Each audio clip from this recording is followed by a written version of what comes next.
할렐루야. 그의 성소에서 하나님을 찬양하며 그의 권능의 궁창에서 그를 찬양할지어다.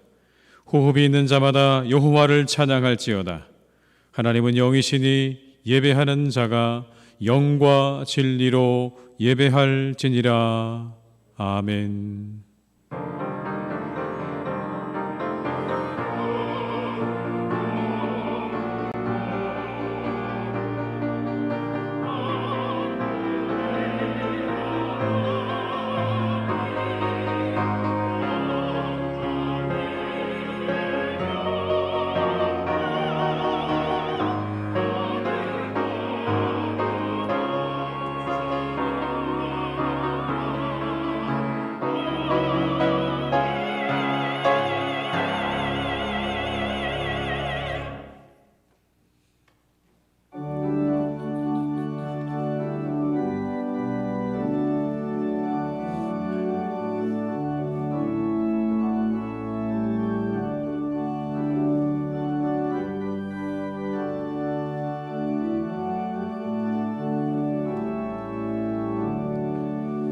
찬송으로 보답할 수 없는 큰 사랑, 주님께 영광 할렐루야.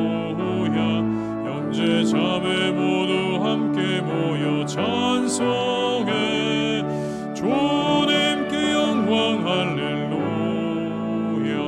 하나님의 자녀여 크게 찬송 부르며 밝고 거룩한 길로 기쁨으로 나아가 주의 보좌 앞으로 속히 들어가겠네. 주님께 영광 할렐루야. 우리 받은 주님 은혜 한량 없도다. 주님께 영광 할렐루야. 기쁜 찬송 부르면서 천국 가겠네. 주님께 영광 할렐루야. 하나님의 자녀여 크게 찬송 부르며 밝고 거룩한 길로 기쁨으로 나아가 주의 보좌 앞으로 속히 들어가겠네. 주님께 영광 할렐루야. 잠시 후에 우리 모두 주를 보겠네. 주님께 영광 할렐루야. 영광스러운 보좌 위에 거룩하신 주, 주님께 영광 할렐루야.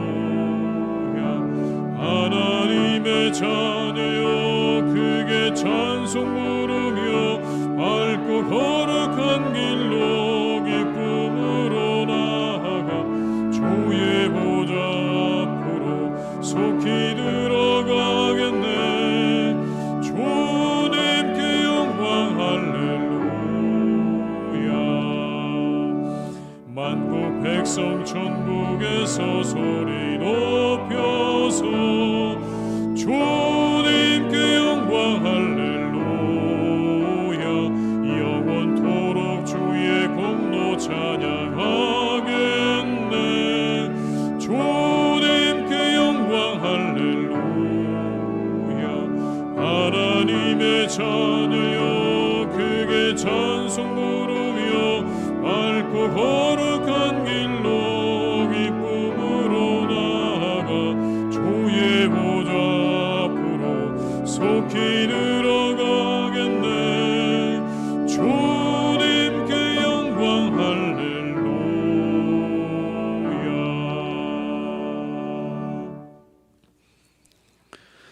성시교독은 4번입니다. 성시교독 4번입니다.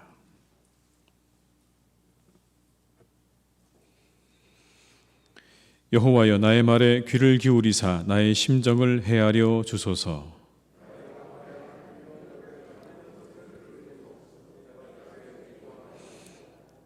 여호와의 아침에 주께서 나의 소리를 들으시리니 아침에 내가 주께 기도하고 바라리이다.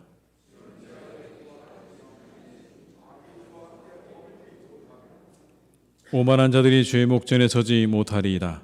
주는 모든 행악자를 미워하시며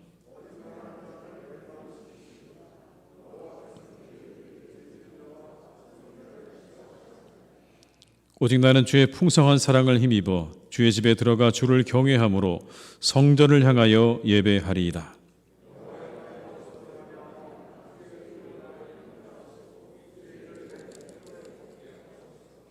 아멘. 이 시간 참회 기도를 함께 드리시겠습니다.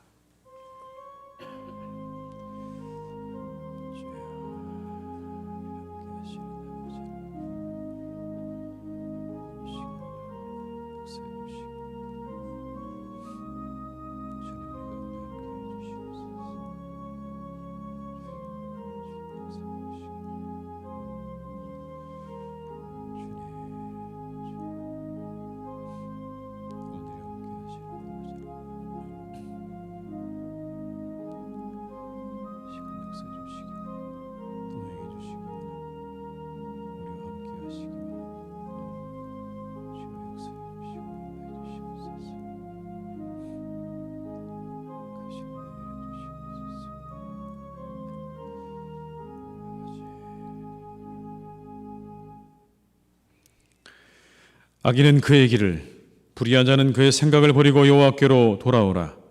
그리하면 그가 긍휼히 여기시리라. 우리 하나님께로 돌아오라. 그가 너그럽게 용서하시리라. 아멘. 나는 전능하신 아버지 하나님 천지의 창조주를 믿습니다. 나는 그의 유일하신 아들 우리 주 예수 그리스도를 믿습니다. 그는 성령으로 잉태되어 동정녀 마리아에게서 나시고 본디오 빌라도에게 고난을 받아 십자가에 못 박혀 죽으시고 장사된 지 사흘 만에 죽은 자 가운데서 다시 살아나셨으며 하늘에 오르시어 전능하신 아버지 하나님 우편에 앉아 계시다가 거기로부터 살아있는 자와 죽은 자를 심판하러 오십니다. 나는 성령을 믿으며 거룩한 공교회와 성도의 교제와 죄를 용서받는 것과 몸의 부활과 영생을 믿습니다. 아멘.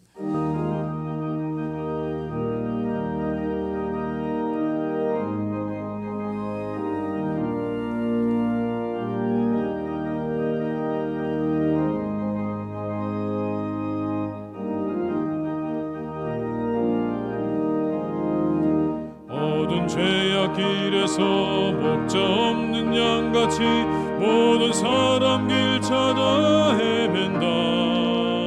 자비하신 하나님 독생자를 보내사 너를 지금 부르니 나오라. 이때라 주의 긍휼 받을 때가 이때라.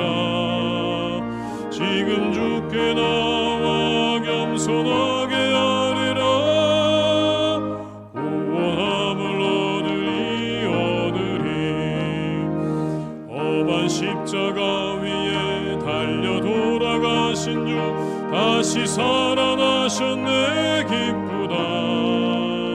죄인 구원하실 때 어서 주께 나와 그 신은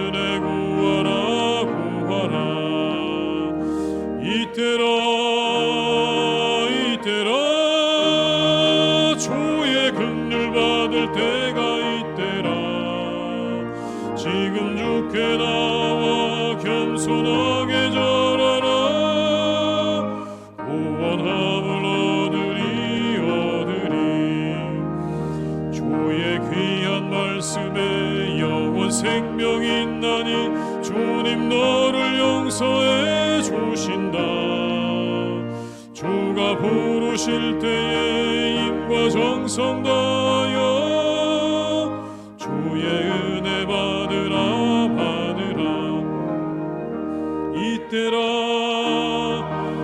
이때라 주의 긍휼 받을 때가 이때라.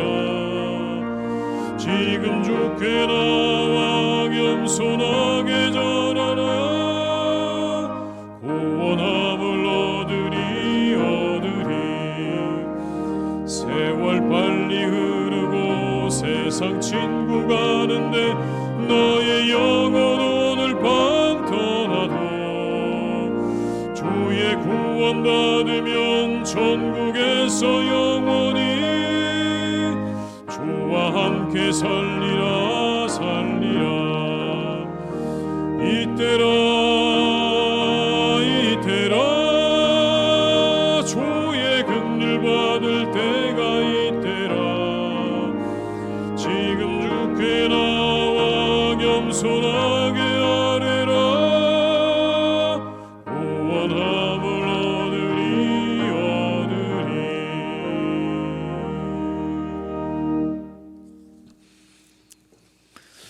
오늘 거룩한 날 우리에게 주신 하나님의 말씀은 야고보서 2장 14절로 22절의 말씀입니다. 신약 성경 372면에 기록되어 있는 야고보서 2장 14절로 22절의 말씀입니다.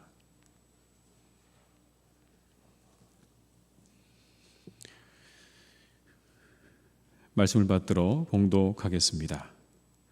내 형제들아, 만일 사람이 믿음이 있노라 하고 행함이 없으면 무슨 유익이 있으리요? 그 믿음이 능히 자기를 구원하겠느냐?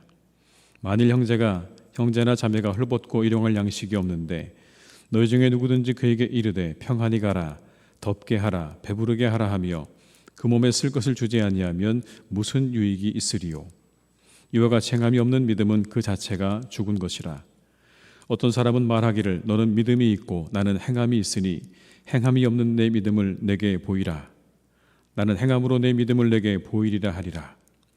내가 하나님은 한 분이신 줄 믿느냐? 잘하는도다. 귀신들도 믿고 떠느니라. 아, 허탄한 사람아, 행함이 없는 믿음이 헛것인 줄을 알고자 하느냐? 우리 조상 아브라함이 그 아들 이삭을 제단에 바칠 때에 행함으로 의롭다 하심을 받은 것이 아니냐? 내가 보거니와 믿음이 그의 행함과 함께 일하고 행함으로 믿음이 온전하게 되느니라. 아멘. 함께 드리는 기도의 시간 함께 기도하시겠습니다.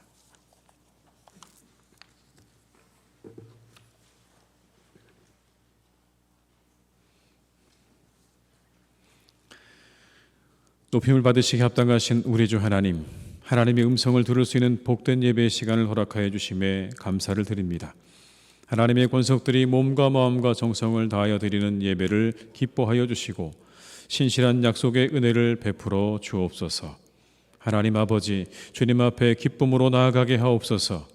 우리는 우리 스스로 의롭다고 생각할 때가 있습니다. 나는 그렇지 않지만 다른 사람들은 그렇다고 생각합니다. 주님 스스로 속지 않게 하옵소서. 자신의 허상 뒤에 숨지 않게 하옵소서. 우리 연약함과 한계 그리고 죄악을 볼 수 있는 지혜를 허락하여 주옵소서. 우리의 죄를 고백할 때 정직한 영으로 새롭게 하시는 주님만 바라보게 하시고 한 걸음 한 걸음 주와 동행하며 하나님께 기쁨으로 달려나가게 하옵소서. 하나님 아버지, 그리하여도 주님을 신뢰하게 하옵소서. 우리의 삶 가운데 고난들이 다가올 때가 있습니다. 작은 고난에도 하나님을 향하여 원망할 때도 있습니다. 고난의 한복판에서 그리하여도 신앙으로 주님을 신뢰하고 의지하는 다윗의 고백처럼 하나님 한 분만을 의지하고 하나님 한 분만을 인정하는 믿음의 고백을 드리게 하옵소서. 어떤 상황이나 고난에도 묵묵히 주님을 바라보며 사는 복된 성도 되게 하시고 우리가 겪는 모든 고난을 거두어 주시고 인자를 베푸시는 실수가 없으신 주님을 기대하며 하옵소서. 마침내 모든 것을 이루실 주님을 신뢰하며 나아가게 하옵소서. 하나님 아버지, 위드 코로나 시대를 잘 살아가게 하옵소서. 위드 코로나 시대를 맞이하여 온 성도들이 교회에 나와 함께 예배드리게 하옵소서. 주님, 우리는 위드 코로나의 시대를 살아본 적이 없기에 어떤 상황이 펼쳐질지 염려되고 두려운 마음이 들기도 하지만 이 모든 것을 주께 맡기며 담대히 나아가게 하옵소서. 기도의 자리에 나와 기도할 때 주시는 용기와 지혜와 담대함의 은혜를 가지고 위드 코로나 시대의 예배의 자리를 지키며 주어진 사명을 잘 감당하게 하옵소서. 하나님 아버지, 우리 교회를 사용하여 주옵소서. 하나님 나라와 의를 구하는 교회 되게 하옵소서. 빛과 소금이 되는 교회 되게 하옵소서. 온 세상에 복음을 전하는 교회 되게 하옵소서. 그리스도 안에 더욱 하나 되어 큰 부흥을 경험하는 교회 되게 하옵소서. 오직 성령과 말씀과 은혜와 예수 그리스도로 충만한 교회가 되도록 우리 교회를 축복하옵소서. 이곳에 임하시는 하나님의 능력과 함께 하심의 역사로 말미암아 몸과 마음이 상한 영혼들이 기적을 체험하고 하나님께 영광을 돌리게 하옵소서. 영과 진리로 예배드리는 이 시간, 하나님께 영광 돌리는 예배, 그리스도의 능력이 임하는 예배, 새로운 피조물로 변화받는 예배되게 하옵소서. 예수님의 이름으로 기도드립니다. 아멘.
아멘.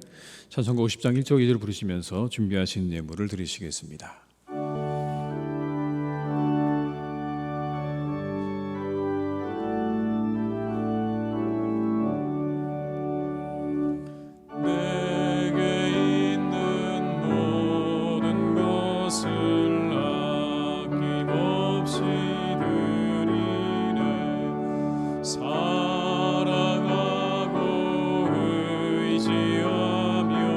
주만 따라 살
하나님 아버지 감사드립니다. 오늘도 주님의 날에 주의 백성들이 예배할 수 있게 하심을 감사드립니다. 쌀쌀해지는 날씨 속에서도 주께 예배하기 위해 모인 주의 성도들을 기쁘게 받아 주시옵소서. 이 시간 주님의 은혜에 감사드리며 귀한 예물을 드립니다. 11조로 감사 헌금으로 선교를 위해 이웃을 위해 그리고 주일 헌금으로 드립니다. 기쁘게 받으시고 은혜를 내려 주시옵소서. 어려운 때를 잘 헤쳐나갈 수 있는 지혜를 주시고 일용할 양식도 주시고 건강도 주시옵소서. 무엇보다 하나님을 기쁘시게 할 믿음을 주셔서 언제나 주님께 기쁨되는 성도가 되게 하여 주시옵소서. 이렇게 드려진 예물이 하나님 나라와 이웃을 위해 그리고 선교를 위해 귀하게 사용되어지기를 기도드립니다. 이 예물이 흘러가는 곳에 영혼들이 살아나고 위로받고 새로워지는 역사를 일으켜 주시옵소서. 그러나 드리고 싶어도 드리지 못하는 성도들을 기억하시고 그들에게 넘치도록 드릴 수 있는 회복을 허락하여 주시옵소서. 흩어져 있는 우리 성도들을 하나님께서 기억하시고 그들의 삶의 자리 가운데서 은혜를 주시고 우리의 환우들에게는 치유의 은총을 내려 주시옵소서. 오늘도 우리 예배를 기뻐 받으시는 우리 주 예수 그리스도의 이름으로 기도드립니다. 아멘.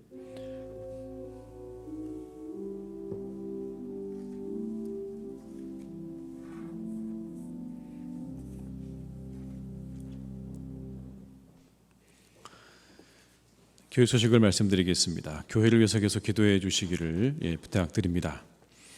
다음 주 11월 22일은 추수감사주일입니다. 한 해를 감사드리시면서 정성된 마음으로 잘 추수감사주일을 준비해 주시기 바라고요.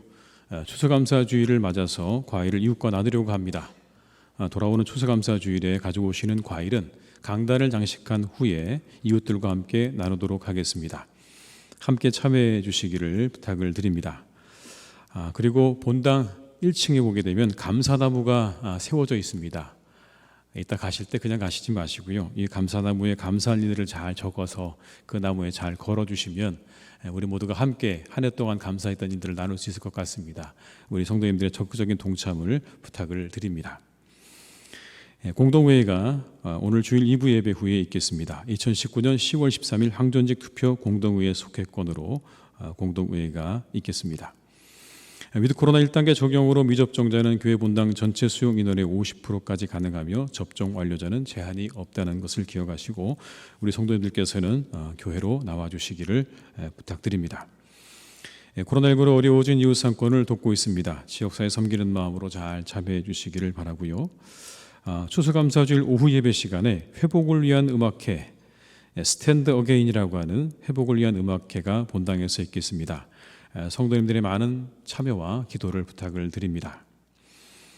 은퇴 권사님들 여성 중창단 연습이 공동의회 후에 아동부실에서 있겠습니다. 22학년도 대학 수학능력시험이 11월 18일에 있습니다. 성도님들의 격려와 기도를 부탁드리고요. 수험생 명단은 아래와 같습니다.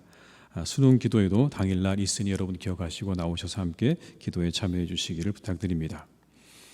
지난 주간의 위임 예식이 은혜 가운데 잘 마쳤습니다. 성도님들의 기도와 참여에 감사를 드립니다. 감사의 마음을 담아서 떡을 준비했습니다. 나가실 때 하나씩 받아가시기를 부탁을 드리겠습니다. 입원하신 분들과 환우들을 위해서 계속 기도해 주시기 바랍니다. 이상 교회 소식을 마치겠습니다.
아멘. 은혜로운 찬양 감사드립니다. 시간 함께 하신 모든 분들에게 하나님의 은혜가 함께 하실 줄 믿습니다. 우리는 믿음과 행함에 대해서 이분법적으로 생각할 때가 많습니다. 믿음은 있지만 행함은 어렵다는 거죠. 마치 이상과 현실이 다르다고 말하는 것처럼 우리가 믿음이 있긴 하지만 행함까지 가기가 참 어렵다고 말합니다. 그러나 이상과 현실이 다르다고 이상을 향한 그런 모든 시도와 노력을 다 무시하거나 폄하하는 건 옳지 않은 것이죠. 오히려 현실과 이상이 다르기 때문에 우리는 더욱더 이상을 향해 나아가려는 시도와 노력을 해야 하는 것이 맞는 것입니다. 믿음 역시 마찬가지입니다. 믿음과 행함을 따로 떼어놓을 수 없다고 오늘 성경은 말씀합니다. 함께 가는 것이라고 이야기하죠. 마치 동무와 같은 것입니다. 친구와 같은 것이죠.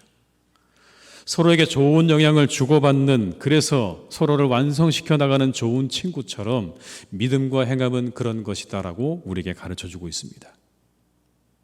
그래서 우리는 행함이 있는 믿음으로 나아가야 되는 거죠. 그냥 그 자리에서 머무르는 것이 아니라 행함 있는 믿음으로 나아가서 우리가 우리의 믿음을 온전하게 만들어가는 그런 사람들이 되어야 한다라는 것입니다. 그 사람을 하나님께서 기뻐하실 것입니다. 우리 사랑하는 성도들 한 분 한 분이 다 행하는 믿음으로 하나님을 기쁘시게 해드리는 그런 분들이 되시기를 주님의 이름으로 축원합니다. 그렇다면 우리의 믿음은 어떤가요? 어느 정도인가요? 오늘 말씀에 귀신들도 하나님이 한 분이신 줄 알고 믿고 떤다, 그렇게 말씀하지 않습니까? 귀신도 하나님의 존재에 대해서는 믿고 떤다는 겁니다. 마태복음 8장에 보게 되면 가다라 지방에 가신 예수님께서 귀신 들린 두 남자를 만나는 이야기가 나옵니다. 그들은 예수님이 누군지를 못 알아봤지만 그 귀신들은 예수님을 알아보았습니다. 그리고는 이렇게 말합니다. 하나님의 아들이여, 당신과 우리가 무슨 상관이 있습니까? 우리를 괴롭게 하시려고 이곳에 오셨습니까? 이게 여러분 귀신들이 예수님을 향해서 했던 이야기입니다. 하나님의 아들이시오, 왜 우리에게 오셔서 우리를 괴롭게 하십니까? 라고 하는 그 말이 귀신들이 했던 이야기입니다. 마태복음 8장 28절과 29절의 말씀을 제가 읽어드립니다. 또 예수께서 건너편 가다라 지방에 가시매 귀신 들린 자 둘이 무덤 사이에서 나와 예수를 만나니 그들은 몹시 사나워 아무도 그 길로 지나갈 수 없을 지경이더라. 이에 그들이 소리질러 이르되 하나님의 아들이여, 우리가 당신과 무슨 상관이 있나이까? 때가 이르기 전에 우리를 괴롭게 하려고 여기 오셨나이까 하더니. 귀신도 예수님이 누구신 줄을 알고 떨고 있는 장면입니다. 예수님을 알아보았습니다. 그리고 이제도 자신들이 떠나야 될 것도 알았습니다. 그리고는 부탁을 합니다. 그렇다면 우리가 떠나야 한다면 돼지떼에게 들어갈 수 있게 해달라고 예수님에게 청합니다. 예수님을 알아보고 자신들이 해야 할 일도 알았습니다. 이제 우리가 떠날 때가 되었구나. 저분이 우리에게 왔으니 이제 우리가 여기서 떠나야 된다는 것도 귀신들도 알았다는 겁니다. 오늘 본문의 말씀에도 귀신들도 믿고 떤다고 했죠. 그 정도의 믿음은 있다는 것입니다. 귀신들도 하나님을 믿고 그리고 떠는 정도의 믿음은 가지고 있다. 그것이 귀신들이 가지고 있는 믿음의 수준이다. 우리 믿음은 어느 정도입니까? 그만큼의 믿음은 혹 우리에게 있겠지요? 하나님에 대해서 믿고 떠는 정도의 믿음이 우리 안에는 있을 거라고 생각합니다. 오늘 본문의 말씀은 그런데 거기서 멈추지 말고 행함이 있는 믿음으로 나아가야 함을 말씀합니다.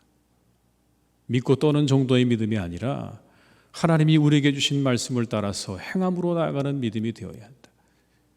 그냥 그 자리에 앉아서 우리의 머리로 하나님이 계시는구나, 하나님은 두려운 분이시구나, 그렇게 그 자리에 앉아서 믿고 떠는 정도의 믿음이 아니라 우리가 받은 말씀을 가지고 세상을 향해 나아가는 행함이 있는 믿음을 우리에게 원하신다고 말씀하는 겁니다. 근데 왜 우리에게는 행함이 있는 믿음이 없는 것일까요? 왜 우리가 행함으로 나아가는 믿음을 갖기가 어려운 것일까요? 혹 여러분 우리에게 믿음이 없기 때문은 아닐까요? 진실한 믿음이 없기 때문은 아닐까요? 만약 우리에게 진실한 믿음이 있다면 우리는 움직이지 않겠습니까? 우리에게 진정한 믿음이 있다면, 하나님에 대한 진실된 믿음이 있다면 여러분 우리는 당연히 움직이게 될 겁니다. 그런데 우리가 움직이지 않는다고요? 행함이 없다고요? 다시 한번 잘 우리의 믿음을 돌아봐야 합니다. 정말 내가 믿음을 가지고 있는 자인가?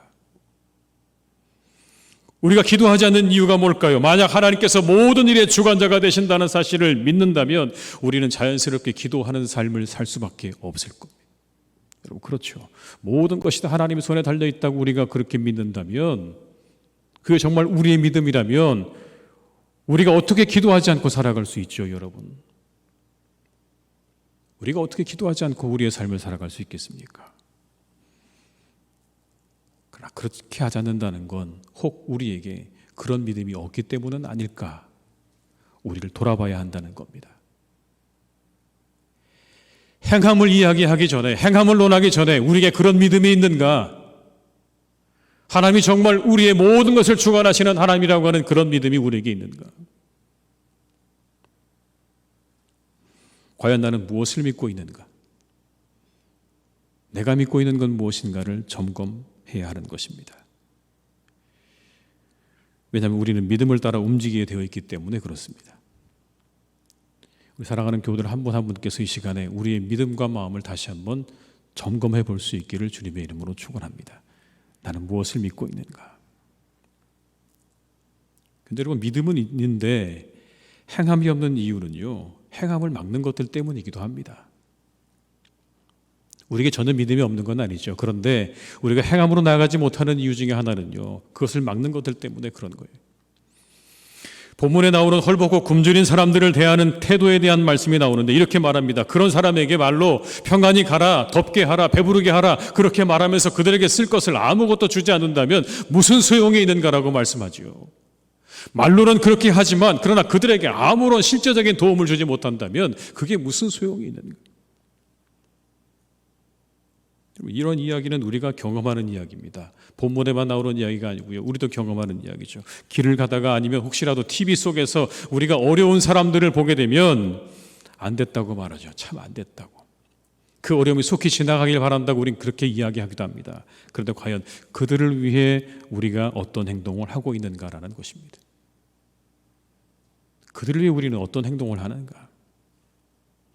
그들을 돕고 그들을 섬기는 것 옳은 일이라고, 하나님이 기뻐하시는 일이라고 생각합니다. 우리 다 알고 있습니다. 그런데 누구나 다 신앙생활을 한다면, 하나님을 믿는 사람들이라고 한다면 그 정도의 생각은 다 우리 가운데 가지고 있습니다. 왜 그 생각이 실행으로 이어지지 못하는 것일까요? 여러분, 이런 것들이 막는 것 아닐까요? 그렇게 어려운 이들에게 베푸는 것에 대해 아까워하는 마음이 행함을 막는 거죠. 아까운 마음, 내 것이 빠져나간다고 하는, 그래서 생각되어지는 아까운 마음, 그건 손해라고 생각하는 그런 마음. 여러분, 또 이런 마음 때문에 그런 건 아닐까요? 하나님께서 다 알아서 하실 거예요.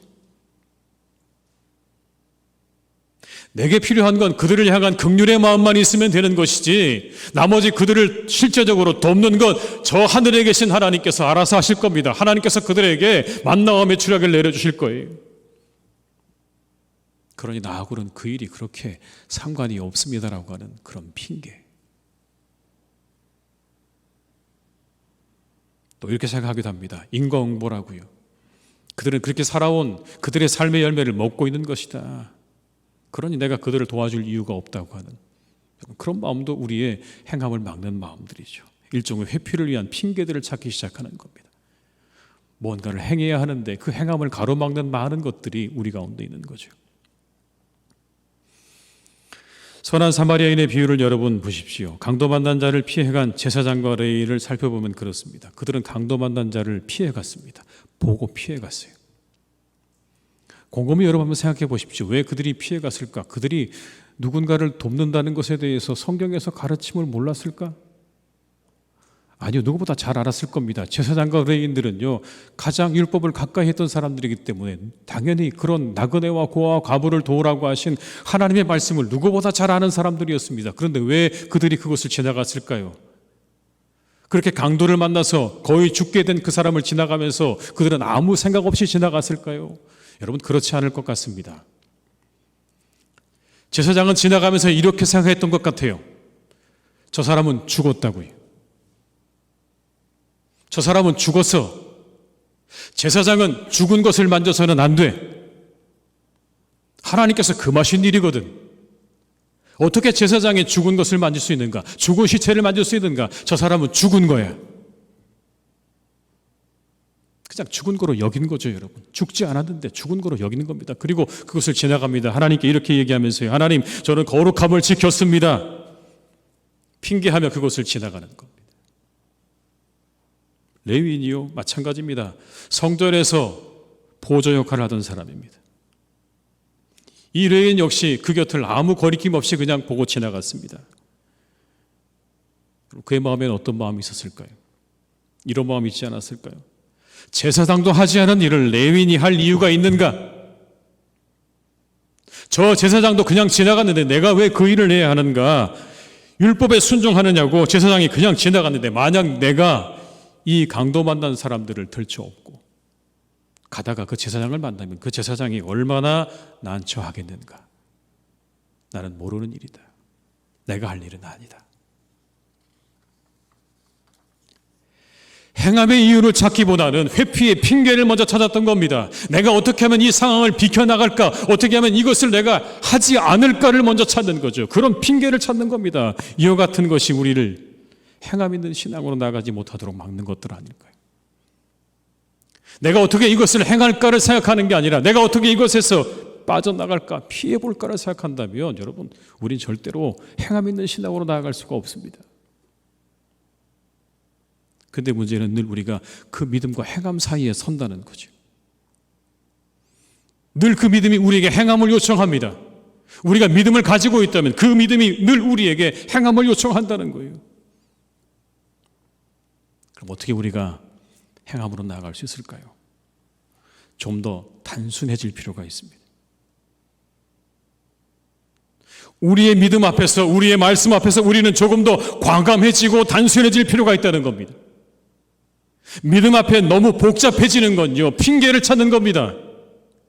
말씀 앞에 여러분 너무 복잡하게 생각하지 마십시오. 하나님께서 우리에게 하신 말씀이 있다면 그냥 그대로 순종하십시오. 너무 깊이 생각하지 마십시오. 조금 더 단순해질 필요가 있습니다. 하나님, 제가 좀 바빠서요. 생각해보니까 제가 좀 바빠요. 하나님, 제 믿음이 좀 연약해요. 그래서 안 되겠습니다, 하나님. 이유를 찾기 시작하면 여러분 아무것도 할 수 없죠. 이 믿음과 행함 사이의 과정과 시간을 최대한 단축시켜야 되는 겁니다. 우리가 가진 믿음의 행함으로 이어지도록 과정을 단순화해야 되는 거예요. 그 시간을 줄이셔야 되는 겁니다. 말씀이 들려지면 그 말씀에 즉각적으로 순종하는 것이 필요한 것. 아브라함에게 하나님께서 아들을 번제로 바치라고 하셨어요. 그래서 아브라함의 반응이 이랬습니다. 창세기 22장 2절과 3절의 말씀을 제가 읽어드립니다. 여호와께서 이르시되 내 아들 내 사랑하는 독자 이삭을 데리고 모리아 땅으로 가서 내가 내게 일러준 한 산 거기서 그를 번제로 드리라. 아브라함이 아침에 일찍 일어나 나귀의 안장을 지우고 두 종과 그의 아들 이삭을 데리고 번제로 쓸 나무를 쪼개어 가지고 떠나 하나님이 자기에게 일러주신 곳으로 가더니, 하나님께서 이렇게 말씀하셨죠. 내 아들을 바쳐라. 그랬더니 뭐라고요? 아침에 일찍이 일어나 나귀의 안장을 지우고 떠났다. 왜 새벽부터 떠났을까요? 그 말씀이 들리자마자 새벽부터 떠났어요. 빨리 아들을 드리고 싶어서. 여러분, 그래서 그랬을까요? 하나님이 그렇게 말씀하셨으니까 빨리 내 아들을 하나님께 드려야 되겠다, 여러분, 그런 마음으로 한 것일까요? 아니라고 생각합니다. 여러분, 어떻게 얻은 아들인데요? 그렇게 그 말씀이 들려지자마자 즉각적으로 반응한 이유는요, 이겁니다. 다른 생각이 들까 봐, 순종하지 못할까 봐. 그래서 이른 새벽부터 준비해서 그 아들을 데리고 길을 떠나는 겁니다. 말씀이 들려지면 행하는 겁니다. 이렇게 재고 저렇게 재고 하다 보면 못하게 돼요. 그 사이 핑계가 많아지고요. 결국 그 핑계는 우리로 하여금 행함으로 나아가는 우리의 그 모든 신앙의 길을 다 막아버리게 되기 때문에 그렇습니다. 믿음과 행함의 간격을 잘 줄여서 행함 있는 신앙으로 나아가신 우리 성도님들이 되시기를 주님의 이름으로 축원합니다. 좀 더 신속하게 가셔야 합니다. 말씀이 들려지거든 좀 더 신속하게 나아가십시오. 마지막으로 여러분, 행함으로 믿음이 온전하게 되는 것입니다. 가장 중독성 있고 사람들이 보편적으로 선호하는 맛이 뭔지 아십니까? 짠맛과 단맛이래요. 짠맛은 우리가 아는 것처럼 염분이고요. 단맛은 뭐죠? 당분이죠. 이 염분과 당분이 우리가 살아가는데 절대적으로 필요한 두 가지라고 합니다. 이 두 가지 맛의 조화를 가리켜서 이렇게 말하죠. 단짠이라고 얘기합니다. 단짠. 얼마 전에 보니까 생로병사의 비밀이라는 그 내용 가운데 이런 게 나왔어요. 왜 단짠이 사람의 기분을 좋게 만드는가에 대해서 과학적으로 분석한 내용을 다룬 그런 내용이 있었습니다. 그런데 이 단짠이 왜 조화를 이루는가에 대해서 이렇게 이야기하더라고요. 짠맛 자체가 본능적으로 더 강한 단맛을 요구하도록 만든다는 거예요. 그러니까 짠맛이 우선이더라고요. 짠맛이 단맛을 요청하는 겁니다. 그리고 그 짠맛을 먹게 되면 다시 또 단맛을 먹게 되고 그 단맛을 먹게 되다 보면 다시 또 우리가 짠맛을 먹게 되는 거죠. 짠맛이 단맛을 부르고 다시 단맛이 짠맛을 부르는 순환이 이어지게 되면서 끊임없이 사람들이 그 두 가지를 계속 먹게 되는 건 사실은 좀 문제이긴 하지만 그러나 그 둘의 조화는 매력적입니다. 그 둘은요 상승 효과가 있는 거죠. 이 짠맛과 단맛이요 상승 효과를 이루어서 그 두 가지가 아주 정말 절묘한 맛의 어떤 그런 조화를 이루는 건 우리 모두가 다 경험한 바입니다. 오늘 본문에 나오는 믿음과 행함의 관계도 여러분 이와 비슷합니다. 믿음이 행함과 함께 일하고 행함이 믿음을 온전케 한다고 하셨어요. 22절의 말씀을 같이 한번 읽어볼까요? 내가 보거니와 믿음이 그의 행함과 함께 일하고 행함으로 믿음이 온전하게 되었느니라. 사람이 온전해지는 것은요 지식만으로 가능하지 않죠. 우리가 안다고 해서 여러분 그 사람이 온전해집니까? 그렇지 않습니다. 어른이라는 말은요 그 사람이 많은 지식을 가지고 있다는 걸 의미하는 건 아니에요. 많이 알고 있다고 해서 그 사람이 어른이 된 것입니까? 그렇지 않습니다. 시간을 지내면서 이런저런 경험들을 통해서 인생을 알고 깨닫고 그리고 그것으로부터 지혜를 가지고 행동할 줄 아는 사람을 가리켜 어른이라고 이야기하는 것이죠. 백과사전의 모든 지식을 다 가지고 있다고 해서 그 사람을 어른이라고 말하지는 않습니다. 그 인생의 시간들을 겪어내면서 부딪혀내면서 그 안에서 더욱 단단해지고 견고해진 그 사람을 가리켜서 어른이라고 이야기하는 거죠. 하다 보면 인생을 살다 보면 행하다 보면 부딪히고 단단해지고 그리고 온전해지는 거죠. 그 사람이 어른 아닙니까? 북아메리카에 살고 있는 인디언 부족 가운데 한 부족은요 성인식을 치르는데 이렇게 치른다고 해요. 그 아이를 데리고요 눈을 다 가리고 저 먼 곳에 산속에 데려가서 혼자 둔대요. 그리고는 하룻밤을 꼬박 혼자 지내게 한다는 겁니다. 눈을 가리니 아무것도 보이지 않죠. 여러분 얼마나 두렵습니까? 소리만 들리는 겁니다. 소리만 들리는 게 얼마나 무서운지 여러분 바스락거리는 소리 하나에도요 그 밤을 지샌다는 게 얼마나 두렵고 떨리는 일입니까? 동물의 울음소리, 바람소리 그 모든 소리 하나하나가 너무나 그 성인식을 치르는 아이에게는 공포스러운 일이죠. 아침이 되면 자신의 눈에 감겨있는 안대를 풀 수 있다고 합니다. 그 안대를 푸는 거예요. 풀고 나면 정말 그 아침 햇살에 아름다운 대자연이 보이는 겁니다. 그리고 그 대자연과 함께 한 장면이 더 들어오는데 뭐냐면 자신의 좀 떨어진 곳에서 자신을 지켜보고 있는 나무의 그루터기에 앉아서 자신을 지켜보고 있는 아버지가 눈에 들어온다는 거예요. 그런데 여러분 이렇게 오롯이 홀로 그 공포의 밤을 지새는 경험을 통해서 단단해지는 것 아닐까요? 그 시간들을 견뎌냈다고 하는 그것 하나가 그 아이에게 자신감과 성취감을 가지게 하는 것이죠. 그런 부딪힘의 시간들이 성인이 되는데 필수적인 것입니다. 아는 것과 겪어내는 것이 성인을 만들어가는 모든 요소인 것이죠. 아는 것만으로는 성인이 될 수 없고요. 겪어내서 그 모든 시간 속에서 우리가 깨닫고 부딪혀서 알아가야 그래야 더욱더 단단해지고 어른으로 성장해 갈 수가 있는 겁니다. 이와 같이 믿음도 행함과 함께 간다고 말씀하죠. 믿음과 행함이 함께 가는 겁니다. 믿음이 여러분 우리가 충만해서 행할 수도 있어요. 그러나 꼭 그렇지 않습니다. 믿음이 연약해도요, 갑자기 우리의 마음 가운데 어떤 하나님의 감동이 있어서 연약한 믿음 가운데도 우리가 행함으로 달려나갈 수도 있습니다, 여러분. 그렇게 우리가 믿음을 가지고 행함 가운데 함께 지내다 보면요, 그 안에서 우리가 계속해서 하나님의 은혜와 하나님의 역사를 발견하게 되는 거죠. 적은 믿음이라도요, 그 믿음을 가지고 계속해서 하나 한 걸음 한 걸음 행함으로 나아가다 보면 그 가운데 역사하시는 하나님의 놀라운 섭리와 은혜를 우리의 눈으로 보게 되는 것입니다. 그 사이 우리의 믿음은 온전해져 가는 거예요. 그래서 작은 믿음을 키워나가야 합니다. 행함으로 키워나가셔야 돼요. 작지만 우리의 믿음을 키워나가게 될 때 우리는 그 안에서 하나님의 은혜와 능력을 경험하게 되는 겁니다. 그 은혜와 능력의 체험이 우리의 믿음을 견고하게 만드는 겁니다. 한 걸음 한 걸음 더 나가게 만드는 것이죠. 처음에는 안전한 곳으로만 다니다가 후에는 어떤 곳으로도 다닐 수 있게 되는 것입니다. 그 믿음은 그냥 만들어지는 게 아니라, 우리의 머릿속으로 만들어지는 게 아니라, 우리가 가지고 있는 믿음을 행함으로 우리가 나아갈 때, 한 걸음 한 걸음 더 나아갈 때 결국 우리의 그 믿음은 더욱 견고하고 단단해져서 어느 곳에 가도 무엇을 해도 두렵지 않고 염려되지 않고 하나님의 뜻을 이룰 수 있는 단단한 믿음으로 성장해 가게 되는 것입니다. 우리 사랑하는 교우들께서 행함 있는 믿음으로 그 믿음을 완성해 가시기를 주님의 이름으로 축원합니다. 대구 서현교회라는 데가 있는데요, 그곳에서 시무하시다가 돌아가신 정규만 장로님이라는 분이 계시대요. 정규만 장로님. 1950, 60년대 대구에서 전국적으로 유명했던 한의원이 하나 있었는데, 대구에 있는 그 활신 한의원이라는 곳이라고 합니다. 활신 한의원.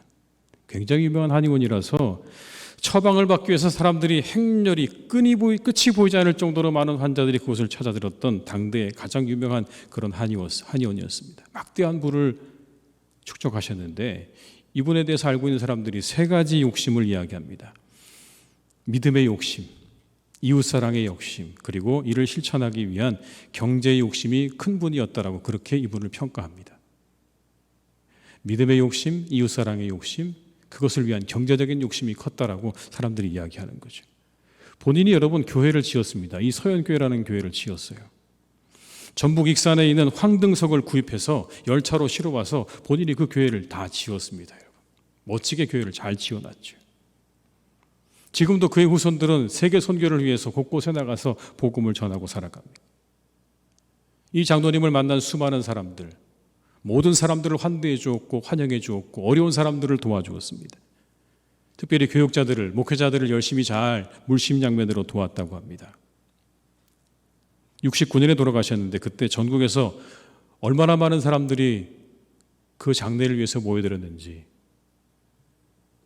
사역하는 길에 평소에 도움받았던 사람들이 애곡하는 모습도 보여줬다고 합니다. 여러분, 이 장로님은 처음부터 믿는 사람이 아니었습니다. 이분은 그 약전 골목에 그 한쪽 구석에서 풀을 파는 사람이었습니다. 풀을 파는 정시. 술 주정뱅이에 돈 한 푼 생기면 그 술을 먹고 행패를 부리고 아내를 때리는 그런 사람이었습니다. 그 아내는 가서 유일하게 위로를 받을 수 있는 곳이 교회밖에 없었다고 해요. 그래서 찾아간 곳이 대구 제일교회였습니다. 그런데 어느 날 그곳에 김익두 목사님이 부흥회를 오신 겁니다. 잘 아시는 것처럼 김익두 목사님은 원래 깡패였고 술주정뱅이였는데 나중에 목사님이 되셨죠. 그리고 유명한 부흥 강사가 되셨습니다. 그 목사님의 부흥회에 참여해서 은혜를 받고 돌아옵니다. 돌아왔는데 그날 저녁에 좀 늦게 집에 들어오는 자신의 아내를요, 역시 이 정 씨가 들어오는 그 아내의 따귀를 한 대 때리는 겁니다. 그러자 이 부인이 이렇게 말을 하는 거예요. 내가 늦게 와서 마음이 상했다면 이쪽 편도 마저 때리세요라고요. 순간 정신이 번쩍 들었습니다. 교회 가서 무슨 일이 있었냐? 쭉 이야기를 합니다. 내가 가서 은혜를 받았습니다. 김익두 목사님이라는 분에게 은혜를 받았는데 그분도 깡패였고 술주정뱅이였는데 회심하고 목사가 되어서 이렇게 훌륭한 목사님으로 이곳에 와서 말씀을 전하니 같이 가서 한번 그 말씀을 들어봅시다. 흥미가 생겨 따라가겠습니다. 처음엔 좀 이게 뭔가라는 생각이 들었지만 마지막 날 그 목사님의 말씀이 귀에 들어왔어요. 이렇게 설교하셨대요. 여러분, 한 번 사는 인생인데 이왕이면 하나님의 복을 받고 살아갑시다. 한 번 사는 인생인데 하나님의 복을 받고 삽시다. 복을 받는 비결 4가지를 내가 이제부터 가르쳐 줄 테니 잘 들으십시오. 첫째, 주의를 잘 지키십시오. 두 번째, 11조를 드리십시오. 세 번째, 새벽 예배를 빠지지 마십시오. 마지막 4번째, 주의 종이 무슨 이야기를 하거든 그 말씀을 목숨처럼 여기고 지키려고 해보십시오. 이 4가지를 잘 지키면 당신들은 복을 받을 것입니다. 나처럼 될 것입니다. 그 자리에서 이 정씨가 결심을 하게 되는 겁니다. 그럼 나도 한번 이 밑바닥 생활 자청산하고 하나님의 복이라는 거 한번 받아보자. 그리고는 주의를 지킵니다. 풀 파는 통 옆에 조그만 상자를 하나 만들어 놓고 11점을 만들어 놓고 10원을 받으면 1원을 거기에 넣습니다. 그날로부터 11조 생활을 시작한 겁니다. 새벽마다 빠지지 않고 교회 나가서 기도하고 목사님이 주일날 말씀을 전하시면 그렇게 돼보겠다고 하는 생명을 걸고 그 말씀을 지키는 그런 노력을 했던 것이죠. 완전히 다른 사람이 됐습니다. 모든 사람들이 사랑하고 존경하는 장로님이 된 겁니다. 여러분, 그 시작이 그렇게 대단하지 않았어요. 그는 술주정뱅이였고 아내를 때리는 사람이었어요. 처음부터 거룩한 사람이 아니었습니다. 믿음의 사람이 아니었습니다. 그런 집안에서 태어난 사람도 아니었어요. 아무런 배경이 없었지만 그 4가지의 말씀, 그 4가지의 말씀을 지켜 행하는 가운데 그의 믿음이 온전하게 세워져 간 것이죠. 여러분, 하나님 말씀을 행하십시오. 그 행함 가운데 여러분의 믿음이 온전해지는 은혜와 역사가 있게 될 것입니다. 행하다 보면 깨닫게 되고 알게 되고 부딪히게 되지만 그러나 그 가운데 우리가 한 걸음 더 나아갈 수 있는 은혜도 얻게 되는 것이고 감동도 있게 되는 것이고 더 깊은 신앙의 비밀스러운 것들을 우리가 알아가는 은혜가 행함 가운데 있는 것입니다. 그 믿음을 행함으로 실천해 나갈 때 우리가 더 많은 것들을 경험하게 되는 것이죠. 얼마나 복된 삶입니까, 여러분? 그 믿음이 다른 사람들에게 축복을 나누어 줍니다. 오늘부터라도 작은 믿음의 실천들을 해나가시기를 주님의 이름으로 축원합니다. 여러분의 그래서 신앙이 온전해지고 다른 사람들에게 축복을 주는 은혜를 나누어주는 복된 그런 신앙생활이 되시기를 주님의 이름으로 축원합니다. 기도하시겠습니다. 아버지 하나님, 우리는 연약합니다. 부족합니다. 우리에게 행함 있는 믿음을 허락하여 주시옵소서. 행함까지 나아가게 하시옵소서. 그 행함으로 우리의 믿음이 온전하게 되어지고 더욱 견고해지고 더욱 단단해지고 하나님께서 기뻐하시는 믿음으로 세워져 간다는 것을 기억하게 하시고 주님, 우리에게 은혜를 주시옵소서. 하나님 말씀을 따라서 순종하며 행함 있는 믿음으로 나아가서 세상의 많은 사람들을 살리고 그들에게 복을 나누어 줄 수 있는 복된 성도들이 되게 하여 주시옵소서. 예수님의 이름으로 기도드립니다. 아멘.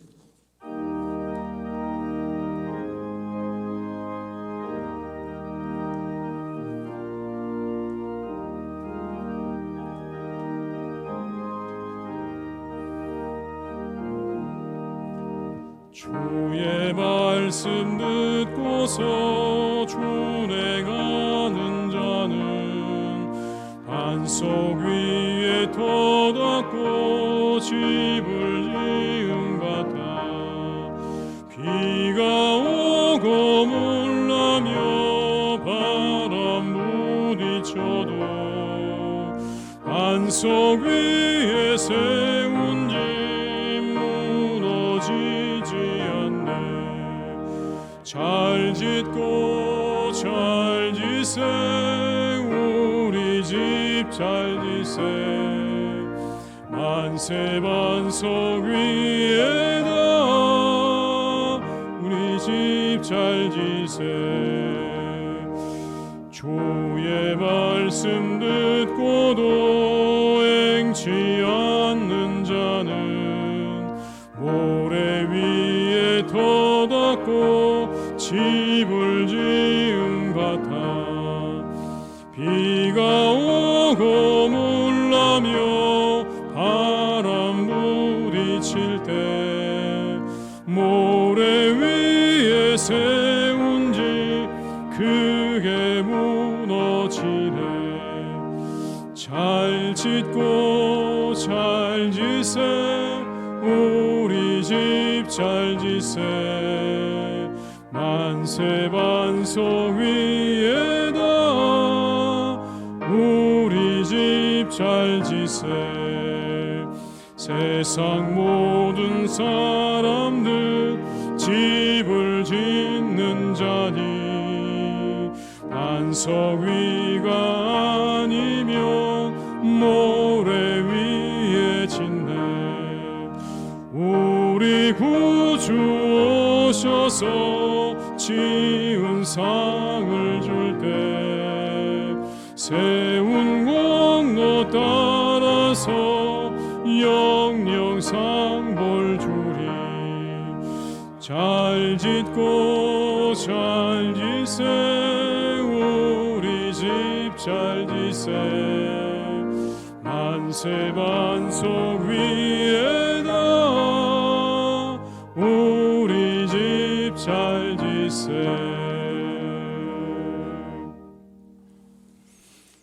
지금은 우리 주 예수 그리스도의 은혜와 아버지 하나님의 크신 사랑하심과 성령님의 교통하시며 인도하시는 은혜가 이 시간 하나님 앞에 예배하며 행함 있는 신앙으로 나가기로 다짐하며 세상으로 나아가는 우리 모든 교우들과 가정과 일터 위에 우리 교회 위에 나라와 민족 위에 온 열방 위에 이제와 영원토록 함께 하시기를 간절히 축원하옵나이다. 아멘.